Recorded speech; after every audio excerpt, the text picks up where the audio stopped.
The lunch rush had just ended at a small family-owned grocery store on the edge of town. Shoppers filed out, bags full, their conversations fading into the hum of traffic outside.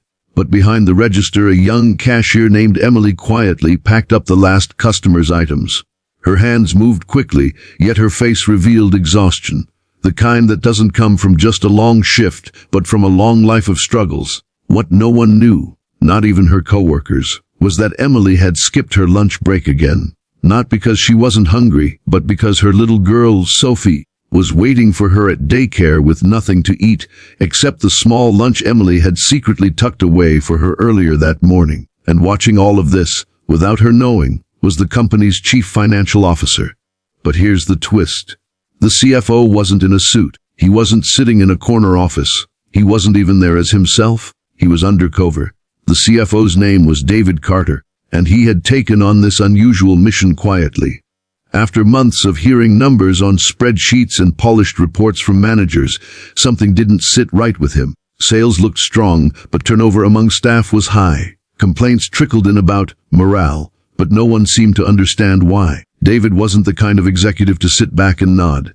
He wanted to see for himself. So, with just a name badge that read Dave, he slipped into the company's smallest store and began working part-time as a floor helper. For weeks, he swept aisles, bagged groceries, and stocked shelves. Most employees didn't think twice about him. He was just another middle-aged man needing some work. But David noticed everything, especially Emily. She was always polite, always smiling for the customers, even when her stomach growled audibly. He caught her once turning down an offer from another cashier who said, "Hey, I've got an extra sandwich if you want it." Emily shook her head. "Thanks, but I'm good, you save it for later." But David saw the flicker of pain in her eyes. He saw the way she clutched her stomach when no one was watching. And he saw her slide into the break room, pulling out a tiny lunchbox, only to close it again without taking a bite. It wasn't for her. It was for her daughter. That night, David couldn't shake the image. Numbers on paper couldn't explain this. No quarterly report could capture the quiet sacrifice of a mother choosing hunger for herself so her child could eat.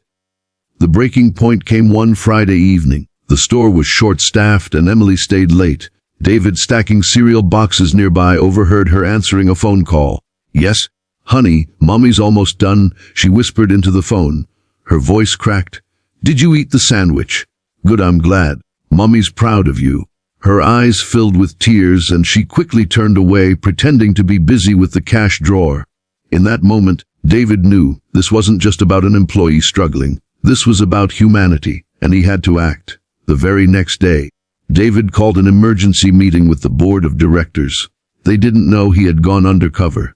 They expected another slide deck filled with charts and financials. Instead, David walked in carrying something unexpected, a worn-out pink lunchbox. Emily's daughter's lunchbox. "I didn't bring spreadsheets today," he said firmly, setting the lunchbox on the table. "I brought reality." The room went silent. David told them everything. About Emily. About the skipped lunches. About the sacrifices invisible to their corporate eyes.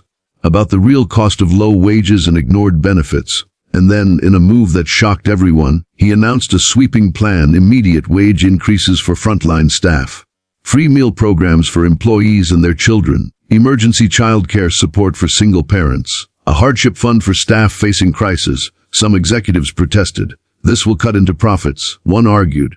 David's response silenced the room. "If our profits depend on mothers starving so their children can eat, then we are in the wrong business."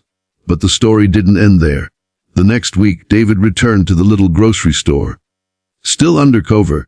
Still Dave, the floor helper. He walked in just as Emily was about to start her shift. But this time, something was different. A notice was posted in the break rooms. New employee benefits, effective immediately. Emily's eyes widened as she read. Hot meals provided during shifts, extra childcare vouchers. A wage increase that meant she could finally breathe. Her hands trembled. Tears welled up. "This can't be real," she whispered. David, standing quietly behind her, he finally spoke. He said softly.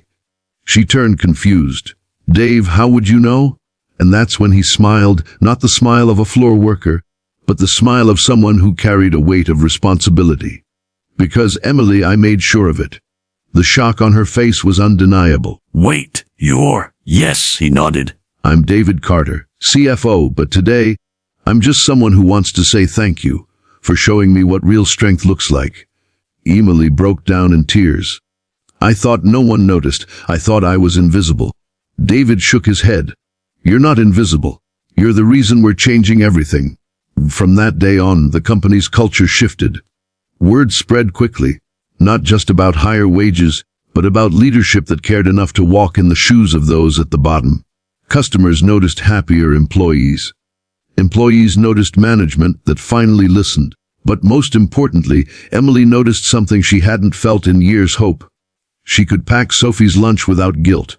She could eat her own meal without worry. And when she looked at her daughter at night, she knew she was no longer carrying the burden alone. Months later, during an all-company gathering, David shared one final thought. Numbers are important, but numbers don't hug their children at night. Numbers don't skip meals so someone else can eat. People do, and as long as I have this job, people will always come first. The room erupted in applause, and Emily, standing in the crowd, her daughter's little hand tucked safely in hers, knew that her quiet act of love had sparked a change far bigger than herself. In the end, one mother's sacrifice revealed the heart of an entire company. One undercover mission uncovered the truth, and one moment of compassion proved that kindness, when acted upon, has the power to change lives.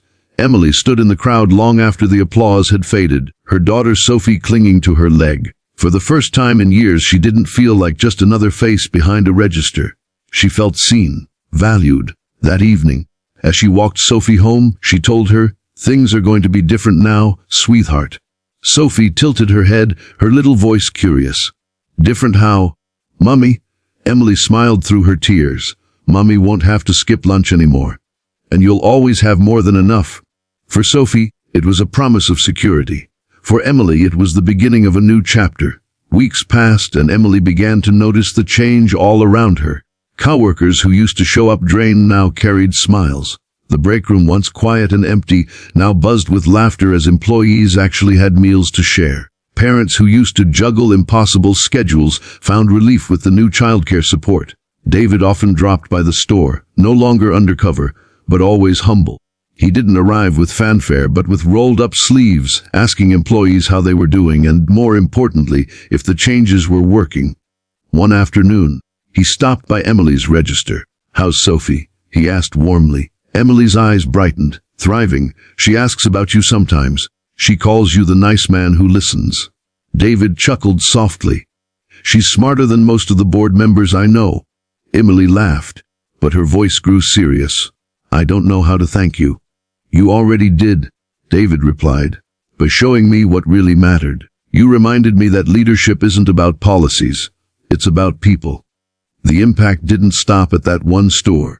News of the company's transformation spread across towns, then across states. Job seekers lined up at their stores, not just for a paycheck, but for the chance to work somewhere that valued humanity over profit.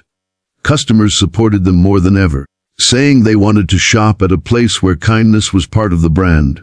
The company's success didn't shrink, it multiplied. And it wasn't because of marketing campaigns or aggressive strategies. It was because of one simple truth: when you take care of people, they take care of everything else. Years later, when Sophie stood on stage at her high school graduation, she spotted David in the audience, clapping proudly beside Emily. He had become more than a boss. He had become family. As she delivered her speech, Sophie's words echoed what her mother had once lived through. "My mom taught me that true strength is sacrifice. And one man showed us that true leadership is compassion. Because of them, I stand here today, never doubting that kindness can change the world." The crowd rose to their feet in applause, and Emily, tears streaming down her face, squeezed David's hand in gratitude. In that moment it was clear. One act of selflessness had not only saved a daughter's meal, but had rewritten the story of hundreds of lives. And the legacy of compassion kept growing, quietly, steadily, powerfully.